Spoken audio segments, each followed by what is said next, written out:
Hello everyone, আবার একটা নতুন ব্লগে সবাইকে স্বাগত। আশা করছি সবাই ভালো আছো, সুস্থ আছো। আজকের ব্লগটা সকাল থেকেই শুরু করলাম। ওয়েদারটা আজকে বেশ ভালোই ছিল, হালকা মেঘাচ্ছন্ন রোদ ছিল, খুব বেশি গরমও ছিল না আজকে প্রতিদিনের তুলনায়। আজ আমরা একটা জায়গায় যাব, ব্লগটা কন্টিনিউ দেখতে থাকো। তোমাদের সাথে সবটাই শেয়ার করব, কোথায় যাচ্ছি, কি করছি। আমাদের কিছুদিন আগেই ধান কাটা হয়েছিল, সব ধান অবশ্য শুকিয়ে গেছে, অল্প কটা ধান ছিল, সেগুলো ঘরের সামনে দেওয়া হয়েছে।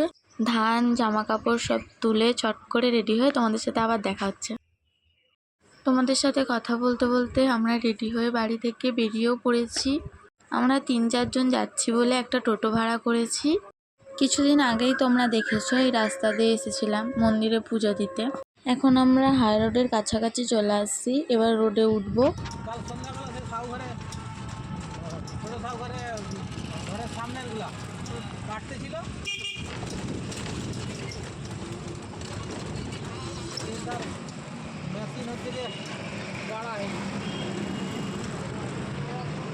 একবার যা গেছে কাটতে পারেনি, ট্রাক্টরে করে খিচিয়ে দিচ্ছে তাকে।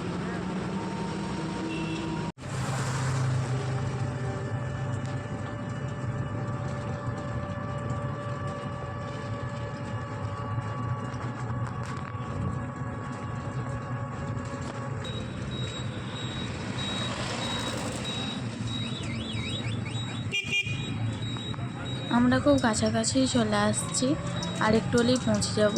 রাস্তায় একটু দাঁড়িয়েছি মিষ্টি কেনার জন্য। লোকের বাড়ি যাব, খালি হাতে কি যাওয়া যায়, সেই জন্য মিষ্টি কেনা হচ্ছে। তোমাদের সাথে কথা বলতে বলতে আমরা তাদের বাড়িতেও পৌঁছে গেছি। আমরা আসছি একজনের বাড়িতে, এই সামনের বাড়িটাই। আমরা এসেছি আমার মামা শ্বশুরের বাড়িতে, মানে আমার শাশুড়ি মায়ের বাপের বাড়িতে এসেছি। এটা বাড়ির সামনের দিকের অংশ, সামনের দিকে উঠান আছে, এই সাইডে হরি ঠাকুর আছে। আমার মামা শ্বশুরদের বাড়িতে রাধা মাধবের পুজো হয় বলে সামনে রাধা মাধব দাঁড়িয়ে আছে। তোমরা সবাই রাধা মাধবের দর্শন করো। এদিকে আমরা আবার বিকেলবেলা রওনা হয়েছি আমার শাশুড়ি মায়ের পুরনো বাপের বাড়ির ভিটেতে। সেখানে আরেকটা রাধা মাধবের মন্দির আছে, আমরা সবাই মিলে সেখানেই যাচ্ছি। এখানে আমরা পুজো দিয়েছিলাম, তাই প্রসাদ আনতে যাচ্ছি বিকেলবেলা। যেতে যেতে বিকেলের ওয়েদারটা খুব ভালো লাগছিল, তাই তোমাদের সাথে একটু শেয়ার করছি। এদিকে কলা বাগানের চাষ করছে, আগে মাঠে দুধারে ফুল বাগান। গ্রামের পরিবেশ সত্যি খুব মনোরম দেখতে হয়।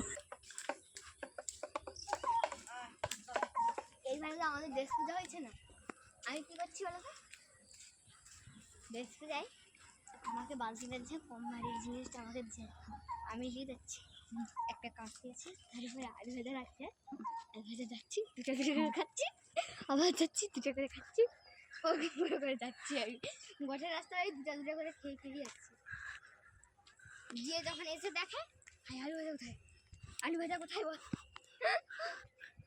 আমি বলছি আমি অর্ধেক খেয়েছি। রাস্তার দুধারে গাঁদা ফুল চাষ করছে, আমরা গল্প করতে করতে গাঁদা ফুল দেখতে দেখতে প্রায় চলেই এসেছি কাছাকাছি।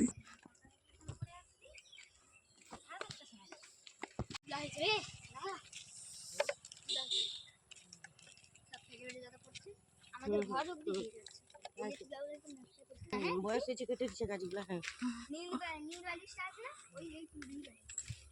সেইখানে একটা কলার কাঁদি দেখো, মোটা মোটা। কোথায় যাবি সোনা? আমরা চলেই এসেছি, এই যে কলা বাগানটা, এর পাশে আমার শাশুড়ি মায়ের পুরনো বাপের বাড়ির ভিটে।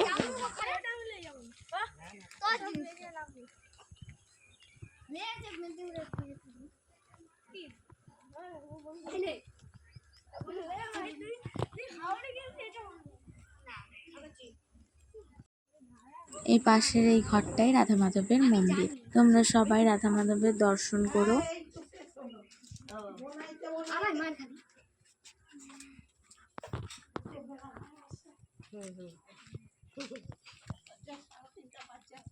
এদিকটায় রাধা মাধবের মন্দিরের সামনের দিকটা, এখানে গান হয় রাধা মাধবের।